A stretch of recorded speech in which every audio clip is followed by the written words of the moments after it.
I focus on the feelings. I find if you focus on the feelings and you unite your emotions, your biology, yeah, as in your autonomic nervous system, the gut's good and the heart's good, and you've got your chi good, your spirit, you can align those three energies, then all you've got to do then is use your head-top computer with your thoughts and your imagination to align the energy. What's the energy going to do? What's your joy and happiness? What's your motivation, your motor, your biology going to do? Yeah. What's your chi, your excitement, your passion, your purpose going to do?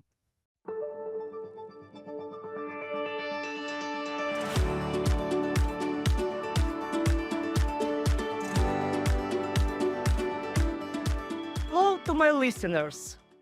Welcome back to Age of Reinvention. How to find new freedom lifestyle and purpose at midlife. The podcast that your friendly guide to navigate the adventurous road of life second act.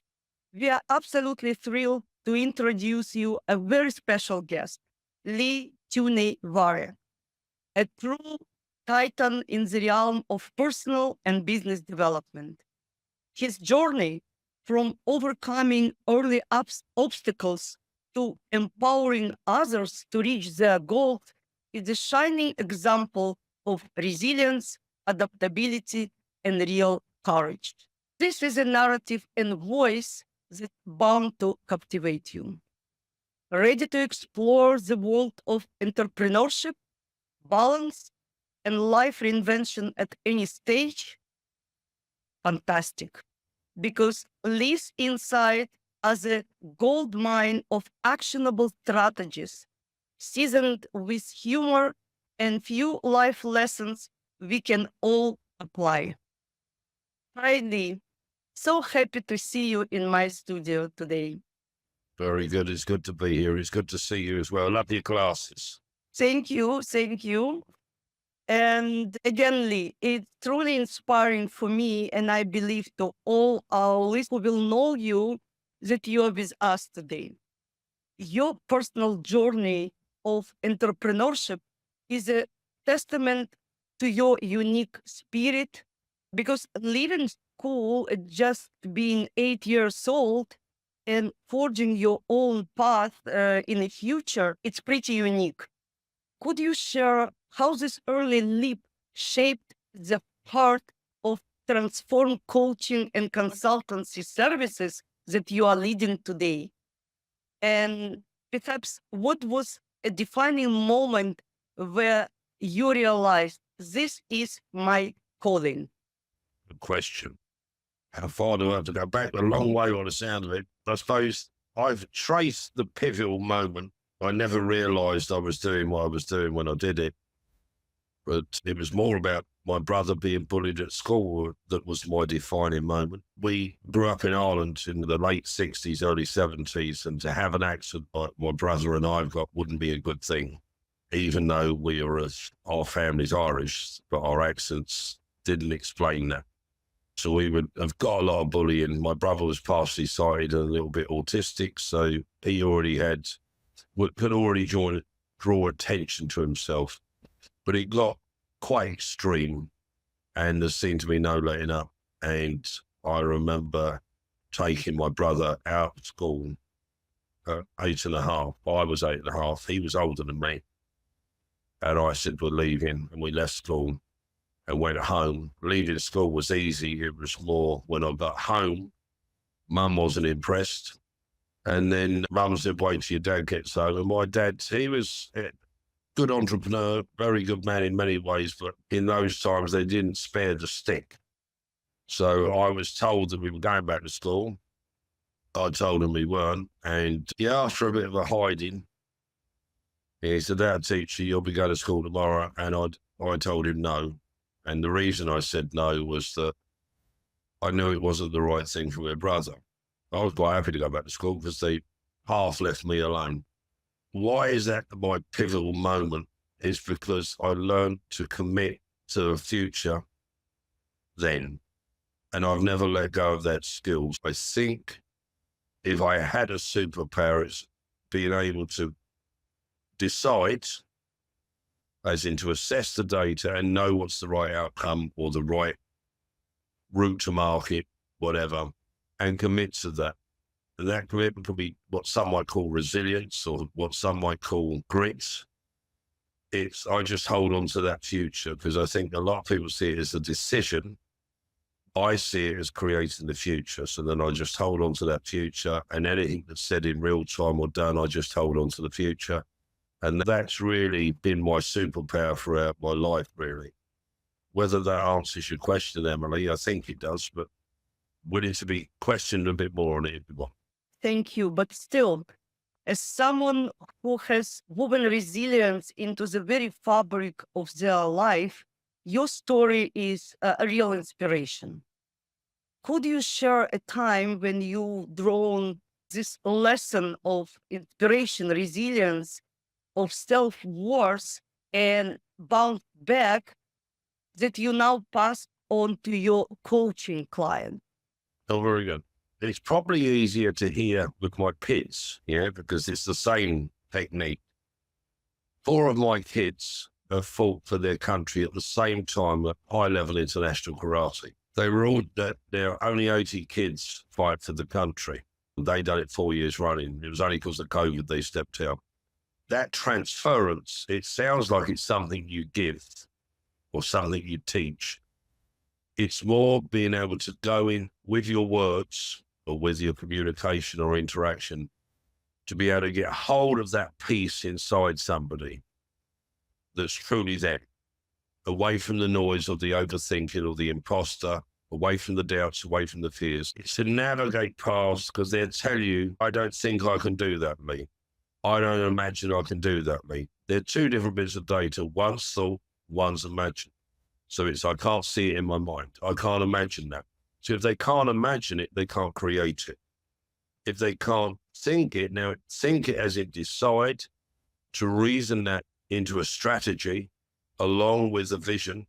So you unite those 2. And then you've got to, when you decide or commit to it, you've got to align your emotions with it as well. So you're not, otherwise you can get burnout. Because it's not a will thing. It's not a willpower. A lot of people communicate that way, but it's not a willpower. So asking the right questions, facilitating, it's not mentorship. Coaching is asking the right questions, nudging them. And sometimes their feelings or their thoughts will come to the surface. And that can be quite a challenging moment to navigate because it can be felt or imagined or thought of as an attack. Because their feelings are going to come to the surface, and it's being able to see that piece inside them and go to that piece.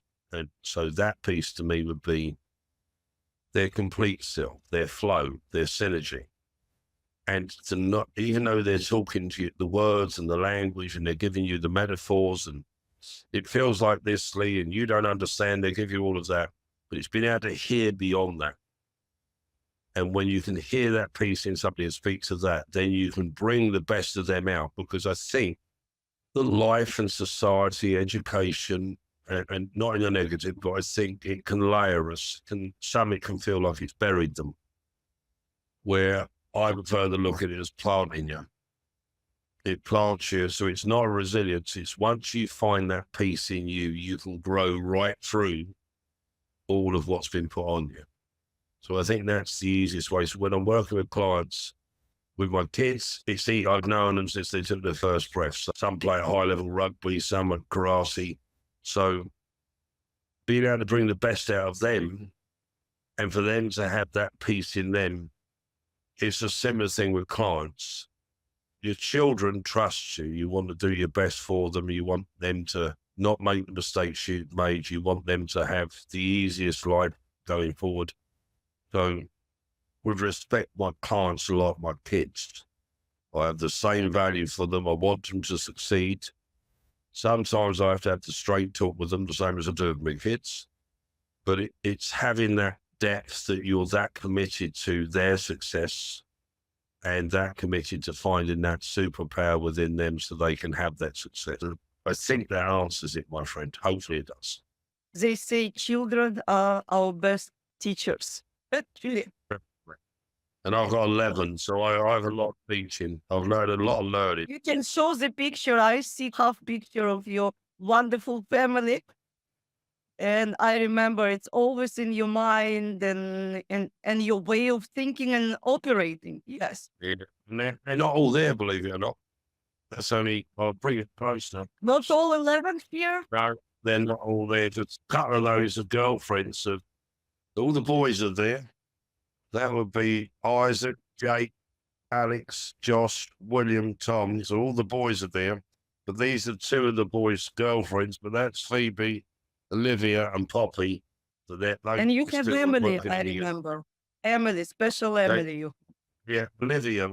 Olivia. Okay. I like pictures. It reminds me, like, this is them when they're a bit younger, and that's where Shelby and Saf are. That's Shelby and that's Saf, and they're not in that picture. So there's 1, 2, 3, 4, 5, 6, 7, 8, 9, 10, 11. Yeah, all 11 are there, plus one of my granddaughters. The one in front with this little girl here is my granddaughter. Fascinating. To see your children, all your children together. Again, coming back to our topic of reinvention at midlife, navigating high pressure environment can be a tough nut to crack.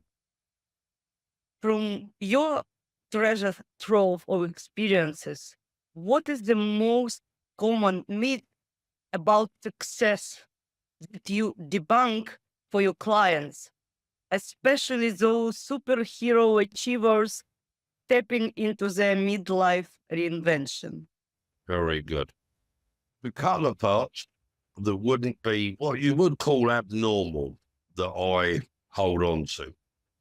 I don't do beliefs and I don't do trust. In my world, if I need belief in somebody or trust in somebody, then I must distrust them or distrust myself. If I'm dealing with vulnerable, credible people, then I know who they are. And if they've got a word, they're going to tell me what they're going to do, and I hold them at their word. So I don't need trust. I just need agreement. I don't do expectations. What is it you want to achieve? Why do you want to achieve it? Yeah. And if it's income-based, that's that. And we all want income. Yeah. Some of us just focus on the cash, and that's great. And then we focus on the feelings. We focus on the goals to get us the feelings. We focus on the cash to get the house. We focus on the cash to get the car or the big mansion, whatever. I focus on the feelings. I find if you focus on the feelings and you unite your emotions, your biology, yeah, as in your autonomic nervous system, the gut's good and the heart's good, and you've got your chi good, your spirit, you can align those three energies, then all you've got to do then is use your head-top computer with your thoughts and your imagination to align the energy. What's the energy going to do? What's your joy and happiness? What's your motivation, your motor, your biology going to do? Yeah. What's your chi, your excitement, your passion, your purpose going to do? You get those energies right, united, and you put those with, now you've got to decide what you're going to do with that energy. But what I think a lot of people do is they think, they imagine, and then they look to get their energy involved. I get the client's energy or my energy involved first, yeah? So what is it you're excited about? What gives you passion? What gives you drive? What gives you purpose? And why is that important to you? Intellectually, do you understand why that's important to you? Brilliant. Now, what do you want to achieve with that? Because a lot of people focus on monetary, and there's nothing wrong with money, yeah?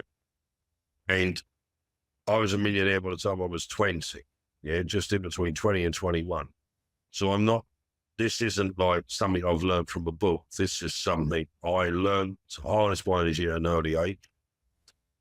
How I learned to do it was from horses or animals, dogs, cats, and horses, but horses mainly. I have an affinity with horses. Yeah? Most animals I get on very well, but I actually get on with animals better than I do people. With horses or any animal, you have to be present. Now, a lot of people think that's being in the now, but there is only the now.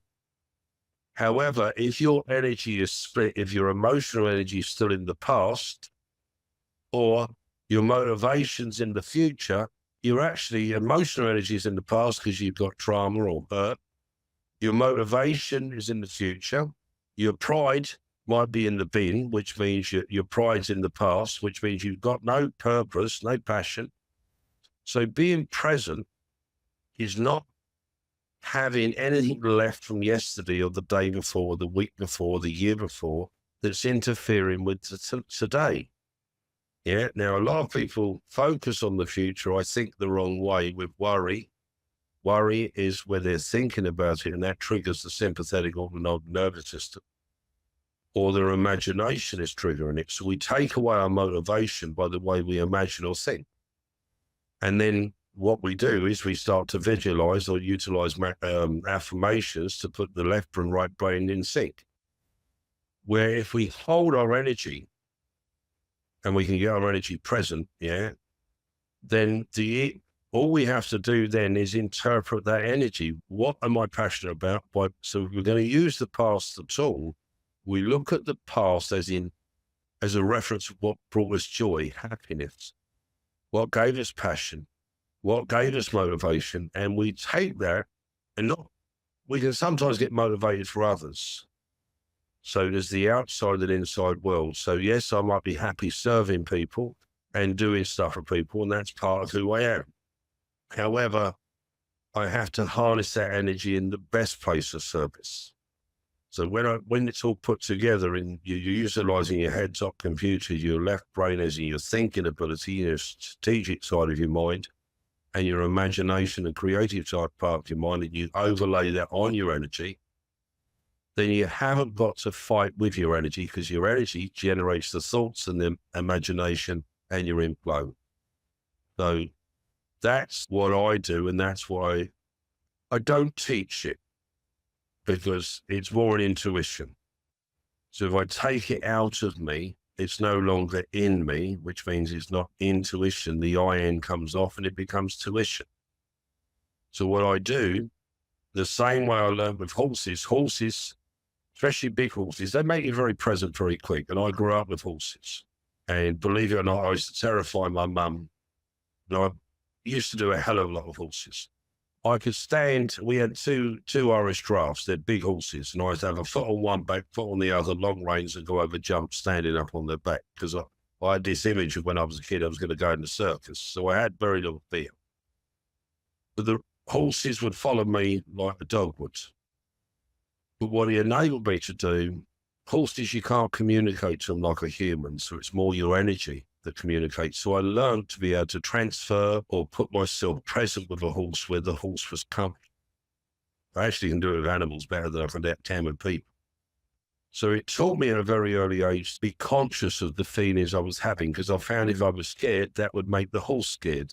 If I was riding the horse and I was worried, the horse would be different. Where if I was present and focused and knew what I wanted to do with the horse, that the horse would do anything for me. But if I had a doubt or I had a different perspective, the horse would be confused. So I learned by whatever I transferred when I was sitting on the horse, whatever the horse would pick up from me would create confusion in the horse. So I learned from the horse that, in a sense, if I stop doing that, then I'll be present, which means I'll be focused.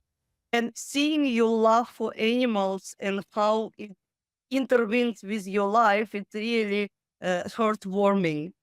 Now I understand more how your four-legged friends, especially horses, gave you a fresh perspective on the coaching and I believe on life. Can you tell a little bit more about the form coaching consultant services platforms that you are leading?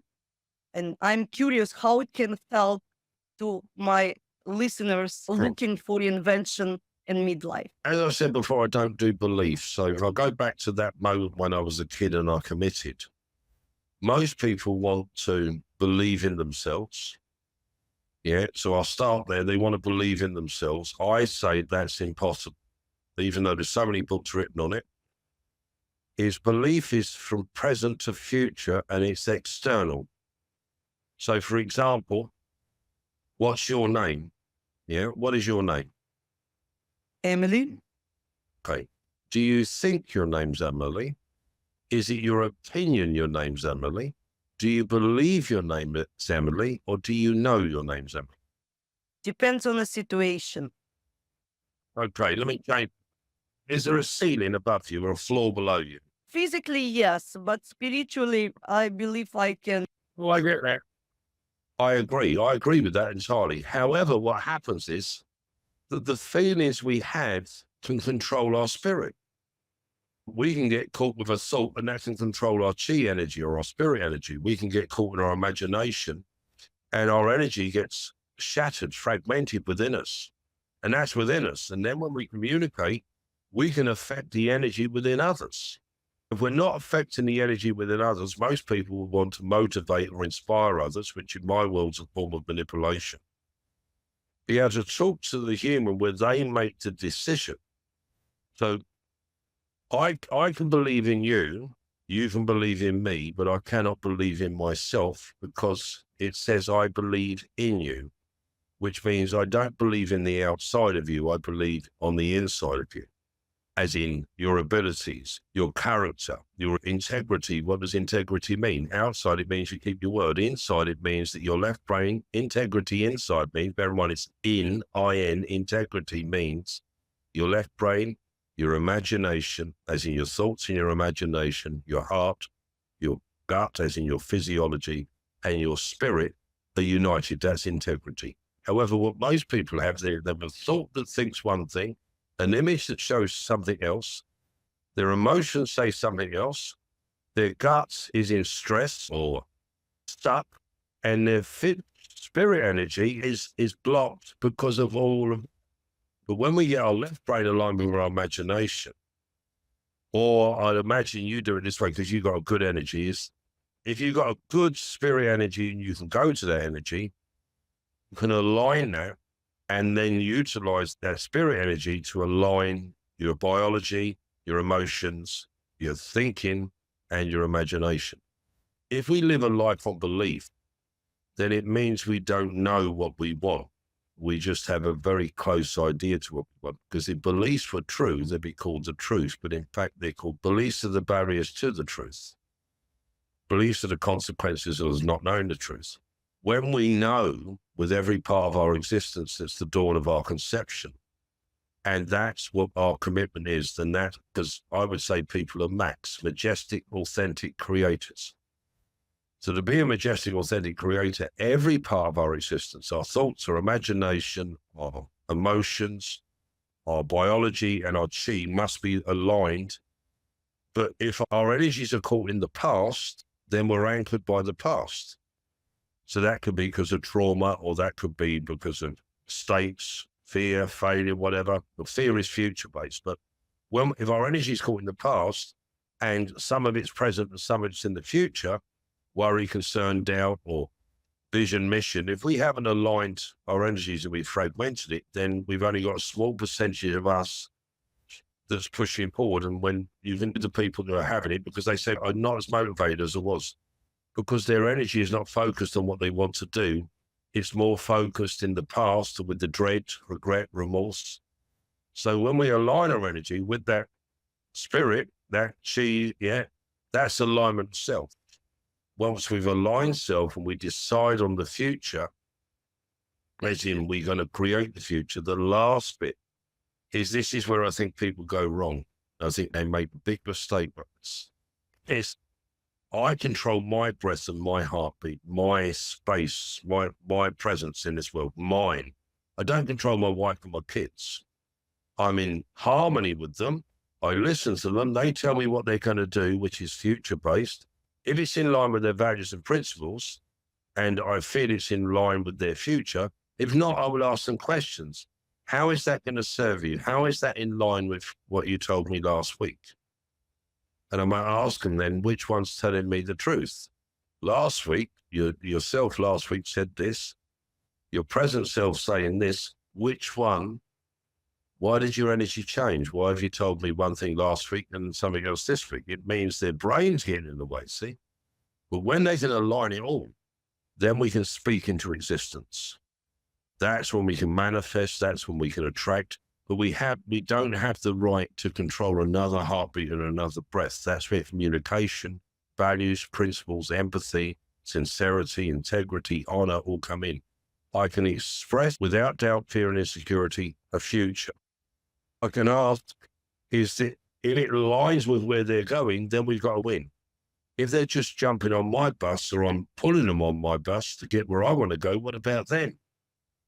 So it has to be a collaboration of unity.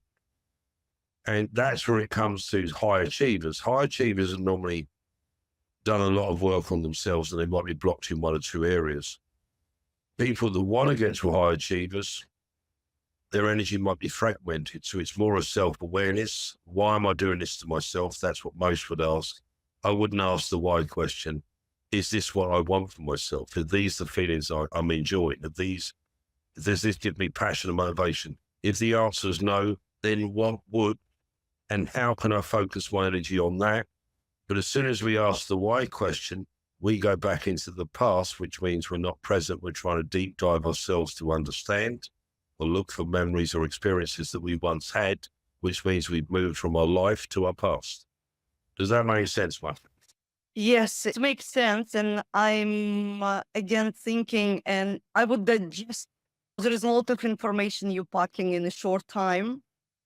And I was just thinking that balancing success as you have and bustling family life is not a small feat, especially with 11 children you have. Your ability to manage this balance, it's truly remarkable. Could you give us a glimpse into how you incorporate these experiences into helping your clients to navigate their family dynamic alongside with reinvention they might go through? And it's probably the best question I've been asked in a long time. One, I would change the word balance to equilibrium. Because balance to me, I'm not correcting you, I'm just in my head. Balance to me is a bit like being on a tightrope. I don't like the feeling that gives me. It's like I'm spinning plates or juggling.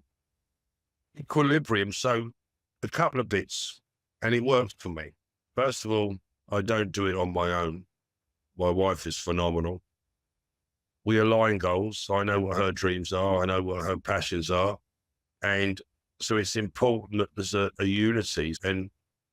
But what I think a lot of so with my clients, I've had it where their business is doing well, but their relationships or their relate with their wife, their partner, their husband, their kids is in the dustbin. I don't think an entrepreneur can be autonomous unless they can communicate effectively to the ones they love. So if I don't understand my own children, then that doesn't mean you don't have frustration. That doesn't mean there's times where you think, why is this happening? Doesn't mean that. But when you get those moments, that's what did I miss? You don't go into judgment or blame, because especially with a child, or it could be an adult, but they're still your child. You have to be very careful how you ask the question, because they can hear it as disrespect. They can hear it as distrust. They can hear it that mum and dad doesn't believe in me. And they hold on to that feeling. It's not so much what's said, it's how they interpret it. And I'm going that way because with a client isn't, I want to know everything about my client, not because I'm nosy. Relationship 0 to 10. Yeah. Are you in a relationship? No. Brilliant. Why haven't you? When was the last relationship you had? 5 years ago. How did it end? Yeah. Have you been dating, whatever? No, because a lot of people lock that part of their way away. I'm focusing on my business. But what they're actually doing is compromising the life experience and the business. I've got a lot of women clients. I think 80% of my clients are women. And one of the things I get across to women that serves them very well, and it's a very awkward, it's like a knife edge, see, because it can be heard the wrong way, is that some women, don't hear in a derogatory sense, I'm saying some, yeah, I'm saying it as awareness, I'm not saying it as disrespect. When they've reached a time in their life when their children go off and they get that, they've been a very committed mother, a bit like Roz, and I've seen it with Roz as well, my wife.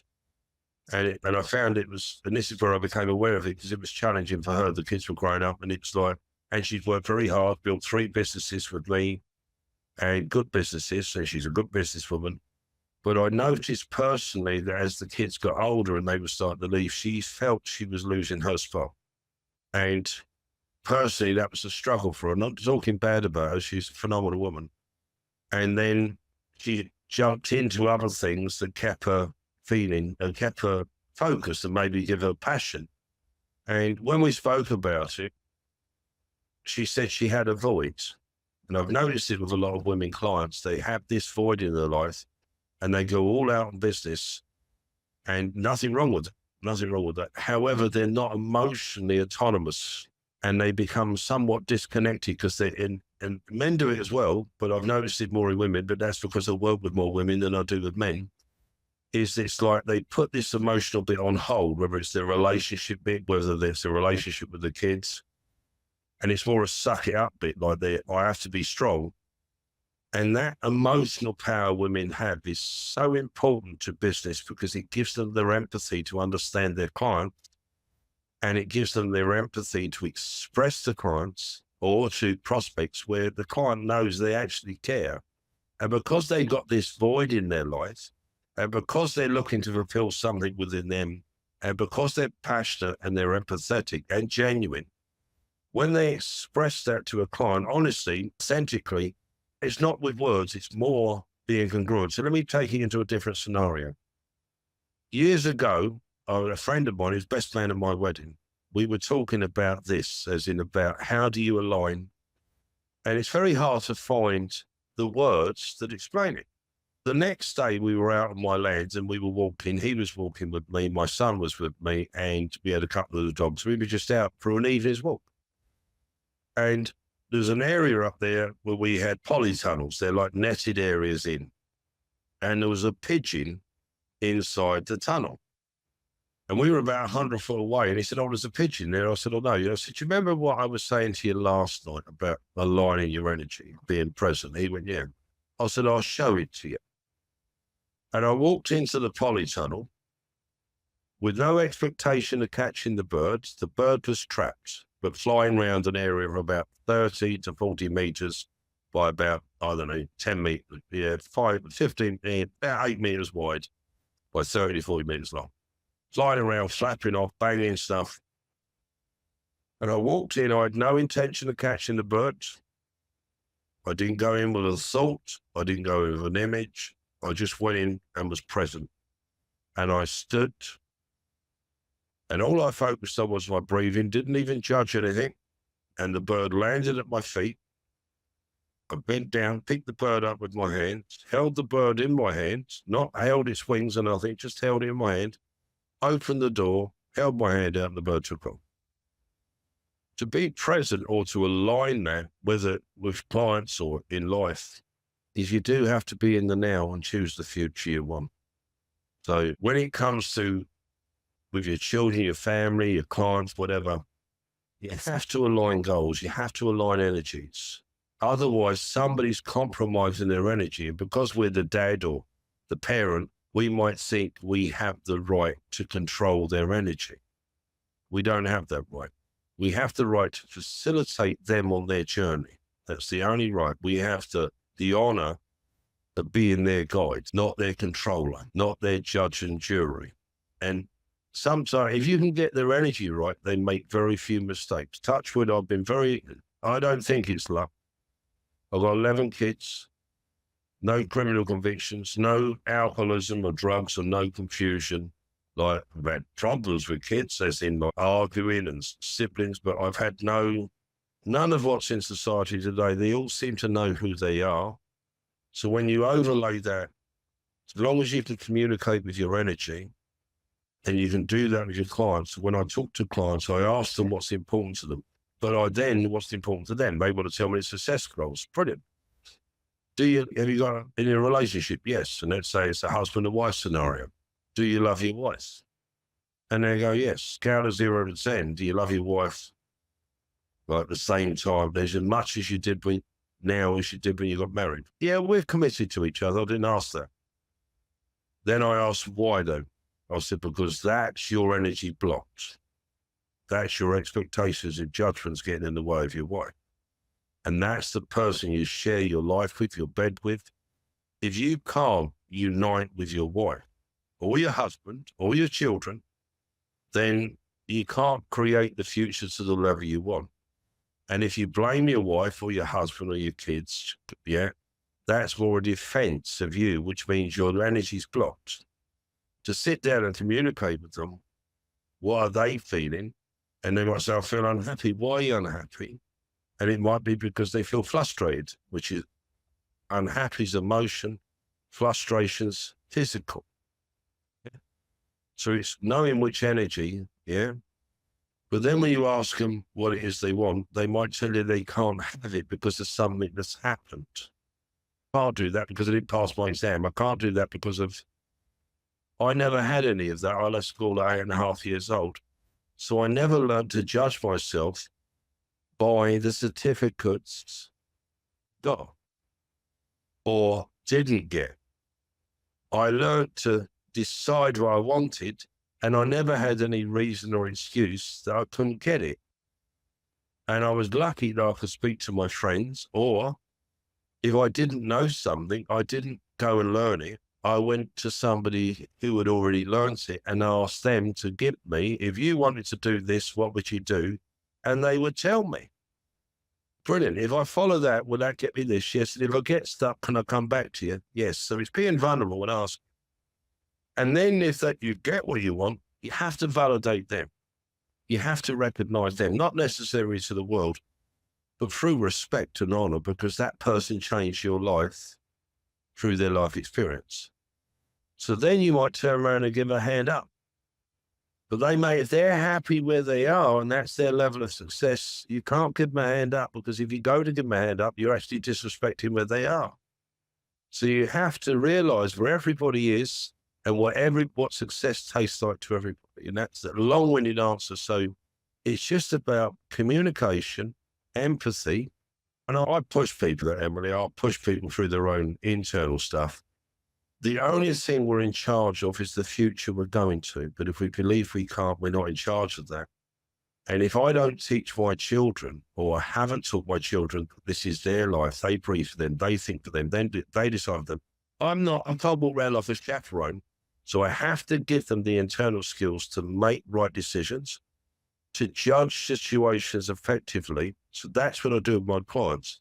Assess, if you've got a feeling that, like a gut feeling, it sounds good, looks good, feels good emotionally, I'm happy about it. It's getting me excited. That's my spirit, but my gut's not in line. You got a problem. I don't know whether it's an outside problem or an inside problem. You got a problem. If you're not in alignment with your mind, left brain thoughts, imagination, your emotion, your gut, and your spirit, as in excitement, passion, if they're not in line, whatever one's out, that's where your problem is. And all the time you make decisions from alignment, you can get success. That's the long-winded answer, my friend. Sorry. I don't know how to get it down here. Listen to you for hours. And I'm just thinking, how do you recharge your batteries in the hustle of helping others transform? Do you have any self-care secrets other than having a conversation with animals? What kind of routine that keeps you at your best? It's a very good question. My wife would say, and has said countless times, I don't have an off button. Yeah. So most times, and I'm 59 now, but throughout my life, it's changed slightly this year, but it's roughly the same. I need very little sleep. 3-4 hours sleep. Sometimes I don't need sleep at all. And that's the God's honest truth, yeah? And when I say that, I've worked and my wife's not in it. It's God's honest truth. I'm not saying it out of ego. I can go 2 or 3 days without any sleep. My mum was in and out of hospital last year and a bit the year before, and there was a big transition in my life. I found that exhausting, and I could sleep for any country then. But that was because I went into worry. Worry to me is negative manifestation. I didn't know what to do, in the present. So then, because I didn't know what to do, I didn't know what the future was going to be. So that made me worried, or that made me feel fear. It's more love or concern for my mum, but I didn't know how to help her. And I found that was the only time in my life since I was about 17 that I never had my energy. But my normal default is, if I've got my biology energy, aligned with my emotional energy and with my excitement, my chi, because I know what excites me. So so look at it this way. You go to a party, yeah, it's on a Saturday night, it's 3 a.m. in the morning, it's buzzing, the music's great, whatever. Do you want to go to sleep? Then let's say the party's over at 4 a.m. and you get home and you're thinking about the amazing things, the things you're excited about that you're going to do in the morning. The morning can't come quick enough. It's like Christmas. So I look at things like this. I've got 11 kids. I've had loads of Christmases and I'm going to have loads more with them. But the buzz in our house on Christmas Eve or leading up to Christmas, their energy is very hard to control because they know that on Christmas morning, there's a surprise. There's a lot of things they want that their energy is attached to. So they're overexcited. Me, I realized that at a very early age. So me, I put nuggets of things I'm going to do in my future. And if I feel like I'm getting tired, I think about what I'm going to do in my future. That sparks my chi energy, my excitement, my passion. And that kicks it off. Then I'll get into action, which is my biology. So my spirit energy charges my biology. Then when I've got those energies up, that makes me happy. When I've got my 3 energies in sync, my mind doesn't get exhausted. I love thinking. Yeah. And I always work from my energy. I don't try and control my energy. I work from my energy. It's my energy. Whose emotions are they? Mine. Whose motivation is it? Whose drive? Mine. Whose passion, purpose? Mine.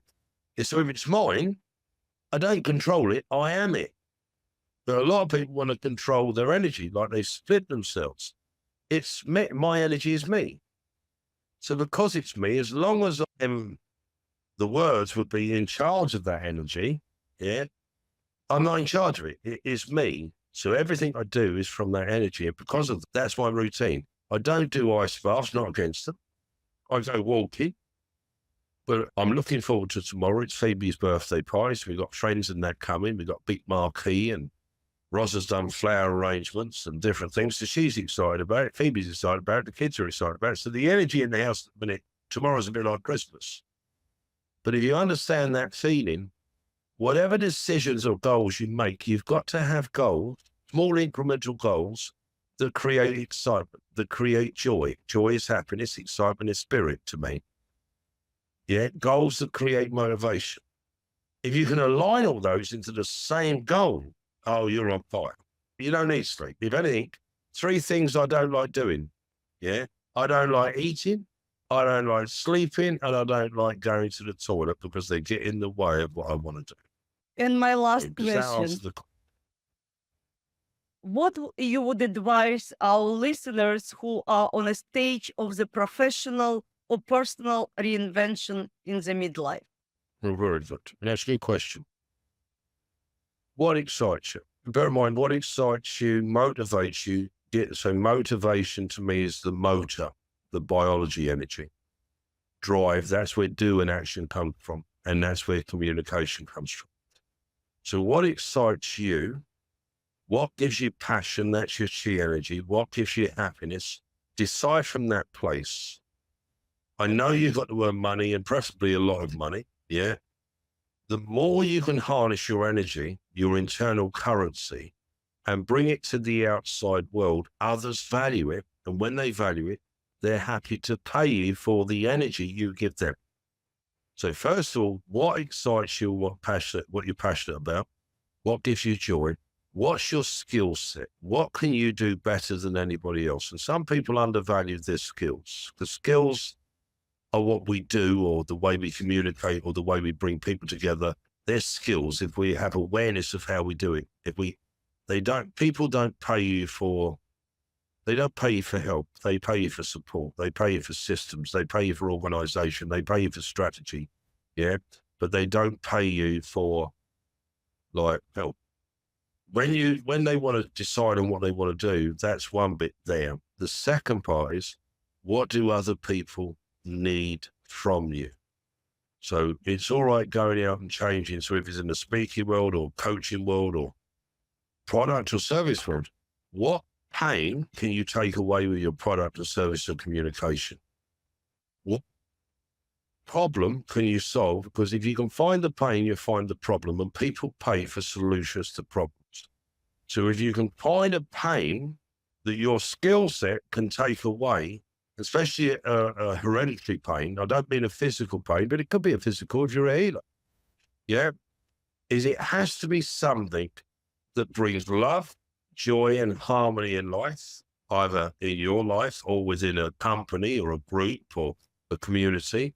It has to be something that will enable other people to feel happier, safe, take fear away, stress away, to get back time. So if you're selling horse carriages, it's happening around when Henry Ford was about, and you invent the motor car.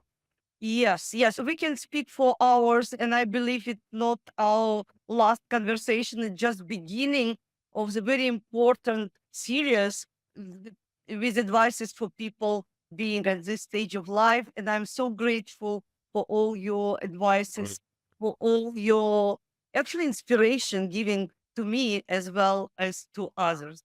Thank you very much for today's conversation. All the best to you and your family. Bye-bye.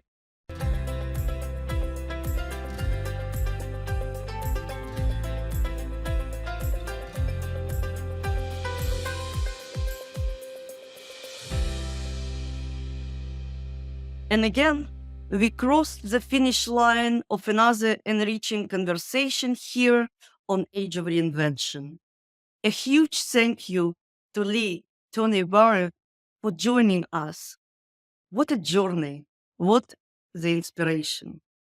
From tackling entrepreneurship head on to weaving a balance between professional success and personal bliss, Lee shared wisdom balls that we all be pocketing for our own midlife reinvention. I know it.